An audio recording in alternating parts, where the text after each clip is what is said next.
Hello friends, విశాఖపట్నంలో వినాయకుడి ఆలయాలు ఎన్నో ఉన్నాయి. అయితే బెల్లం వినాయకుడి ఆలయం చాలా ప్రసిద్ధి చెందింది. ఈ ఆలయం ఆంధ్రప్రదేశ్ విశాఖపట్నంలో కొత్త అగ్రహారం కృష్ణానగర్ జాలారిపేటలో ఉంటుందండి. ఎంతో పురాతనమైన ఈ ఆలయంలో ఏనుగు తల గల దేవుడికి బెల్లం అంటే చాలా ఇష్టం అని అతని ఇష్టమైన చిరుతిండిని స్వామివారికి సమర్పించి భక్తులు తన కోరికలను తీర్చుకుంటారని ఇక్కడ పూజ చేసే అర్చకులు చెప్తారు. బెల్లం వినాయకుడి ఆలయాన్ని దర్శనం చేసుకోవడానికి మనం వస్తున్నప్పుడు మనకి తోవలో ఎన్నో బెల్లం షాపులు, దుకాణాలు, ఇంకా స్టాల్స్ కనిపిస్తాయి. ఇక్కడ మనకి అన్ని సైజెస్లో బెల్లం చెక్కలు దొరుకుతాయండి, ప్యాక్ చేసినవి. ఆలయంలో బెల్లమే దేవుడికి నైవేద్యంగా సమర్పిస్తారు. ఇంకా భక్తులకు కూడా ప్రసాదంగా ఇస్తారు. చూడండి, ఇలా బెల్లం షాప్స్ ఉంటాయండి. ఎన్నో స్టాల్స్ ఉంటాయి, చిన్నవి పెద్దవి. పూజా సామాగ్రి కూడా దొరుకుతుందండి బెల్లం చెక్కలతో పాటు. ఇక్కడ వినాయకుని వద్ద ఎవరైతే మొక్కుకుంటారో వాళ్ళ మొక్కు తీరిన వెంటనే బెల్లం సమర్పించి మొక్కు తీర్చుకుంటారు. ఈ ఆచారం ఎన్నెన్నో తరాల నుంచి వస్తున్నదని ఇక్కడ అర్చకులు అంటారు. బెల్లం వినాయకుడి ఆలయంకి కొన్ని కిలోమీటర్ల దూరంగా ఉన్న శ్రీ విశాఖేశ్వర స్వామి కంచు ఆలయం సముద్ర గర్భంలో కొన్ని శతాబ్దాల కిందట ముసిగిపోయింది. బెల్లం వినాయకుడు కంచు ఆలయానికి ఎదురుగా ఉన్నాడని ఇక్కడ ప్రధాన పూజారి చెప్తారు. ఈ మందిరంలో ఇంకో విశేషం ఏమిటంటే ఇక్కడ సూర్యదేవుడు దక్షిణముఖంగా ఉంటారు. మనం ఎన్నో బెల్లం స్టాల్స్, దుకాణాల నుంచి వెళుతూ ఇక్కడ రీచ్ అవుతామండి. ముందుగా మనకి ఒక హనుమాన్జీ ఆలయం వస్తుందండి. అక్కడ దర్శనం చేసుకున్నాక అప్పుడు ఇంకా ముందుకెళితే అక్కడ పెద్ద ఆర్చ్ వస్తుందండి. ఆనంద గణపతి అని చూడండి. ఇక్కడ మళ్ళీ మెట్లు ఉంటాయి ఇలాగా. అవి దాటి వెళ్తే అక్కడ బెల్లం వినాయకుడి ఆలయం వస్తుందండి. ఇదండి అభయ ఆంజనేయ స్వామి ఆలయం. ఈ ఆలయాన్ని దాటియే మనం ఇక్కడ చేరుకుంటాము. ఇక్కడ ఆంజనేయ స్వామిని దర్శనం చేసుకుంటారండి భక్తులు. మళ్ళీ పక్క నుంచి ఒక చిన్న వే ఉంటుందండి. అక్కడి నుంచి ఆనంద గణపతి ఆలయానికి తావుంటుంది. ఈ ఆలయంలో స్వయంభూగా శివలింగం వెలిసిందండి.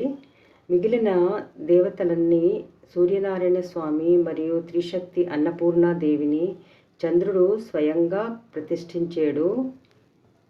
సాధారణంగా శివుని ఆలయాలు తూర్పు ముఖంగా ఉంటాయి, కానీ ఈ ఆలయం ఆగ్నేయం వైపు అంటే కొద్దిగా వంగి ఉంటుంది. ఈ ఆలయాన్ని బుచ్చి రామలింగేశ్వర స్వామి ఆలయం అని కూడా పిలుస్తారు. ఎందుకంటే అప్పట్లో బుచ్చి రామయ్య పంతులు పునర్నిర్మించాడు. ఇక్కడ మరో ప్రత్యేకత ఏమిటంటే బెల్లం వినాయకుడి తొండం కుడివైపుగా ఉంటుంది. సాధారణంగా ఏ వినాయకుడి దేవాలయాల్లోకి మనం వెళ్ళినా గణపతి తొండం ఎడం వైపుకు ఉంటుంది. జోడుల సమయంలో ఈ ఆలయంలో తాంత్రిక పూజలు పద్ధతిలో చేసేవారండి వినాయకుడి పూజ. అందుకే ఇక్కడ విగ్రహం కూడా కొంచెం నిర్మాణం విచిత్రంగా మనకి కనిపిస్తుంది. ఆలయం ఉదయం 6 నుండి మధ్యాహ్నం 11 వరకు, సాయంత్రం 5 నుండి రాత్రి 8 వరకు తెరిచి ఉంటుంది. అందరికీ తెలుసు కదా, బుధవారం వినాయకుడి ఆలయంలో చాలా భక్తులు వస్తారు దర్శనానికని. సో ఇక్కడ కూడా చాలా సంఖ్యలో వస్తారండి. ఈ గణపతి నవరాత్రులు టైంలో ఇక్కడైతే భక్తులు చాలా భారీ సంఖ్యలో వస్తారు. భక్తులకు ఆనందం ఇవ్వాలని చంద్రుడు ఇక్కడ ఆనంద గణపతిని ప్రతిష్ఠించాడని నమ్ముతారు. ఈ ఆలయంలో కెమెరాస్ అలౌడ్ కాదండి. ఆలయంలో ప్రతి గంటకి పూజలు జరిపిస్తూ ఉంటారు భక్తులతో. వాళ్ళ కులగోత్ర నామాలు అడిగి పూజలు అర్చనలు చేయిస్తారండి. ఇక్కడ బెల్లం తీసుకొని వస్తారు. ఇక్కడ మన చేతితో బెల్లం తీసుకొని దేవుడికి సమర్పిస్తారండి. ఇంకా మనకు ప్రసాదంగా ఇస్తారు. ఇప్పుడు మీరు చూస్తున్నది ఇక్కడ గర్భగుడి అండి.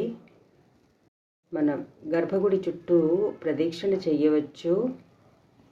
ఆలయంలో ధ్యానం చేయడానికి ఎంతో ప్రశాంతంగా ఉంటుంది.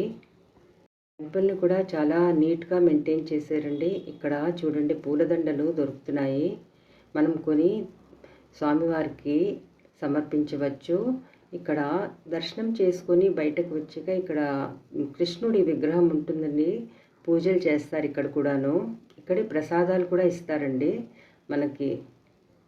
ఆలయంలో భక్తుల కోరికలు తప్పకుండా తీరుతాయని చాలా నమ్మకం అండి. ఈ ఆలయం చిన్నదైనా ఇక్కడ మనం చోళుల ఒక ఆర్కిటెక్చర్ చూడవచ్చండి ఈ టెంపుల్ నిర్మాణంలో. ఆలయం ఒకప్పుడు విశాఖ తీరంలో ఉండేదని అంటారు. రోజువారీ పూజలతో పాటు మనం ఇక్కడ బుధవారం రోజు ప్రత్యేక అర్చనా కార్యక్రమాల్లో పార్టిసిపేట్ అవ్వచ్చు. 11వ శతాబ్దంలో చోళులు నిర్మించిన ఈ ఆలయంలో చంద్రుడు తన శక్తిని ధారపోసి నిర్మించాడు కాబట్టి మనం స్వామిని మనస్ఫూర్తిగా ఏమని సంకల్పించినా చాలు స్వామి తప్పకుండా అనుగ్రహిస్తాడు. ఏ పని తలబెట్టినా అది విజయవంతంగా సిద్ధిస్తుంది. మనం ఇక్కడ శిరస్సు వంచి మనస్ఫూర్తిగా నమస్కారం చేసి మన సంకల్పాన్ని స్వామివారికి చెప్తే అది ఆ కోరిక తీరిన వెంటనే మన స్వామివారికి ఇష్టమైన బెల్లం కూడా నివేదన చేస్తే చాలు గణపతి ఎంతో సంతృప్తి చెందుతాడు. మన తాహత్తుని బట్టి మనం ఎంతైనా బెల్లాన్ని ఇక్కడ సమర్పించుకోవచ్చు. పావు కేజీ అవ్వచ్చు, కేజీ, 10 కేజీలు, 15 కేజీలు, అది మన ఇష్టమే.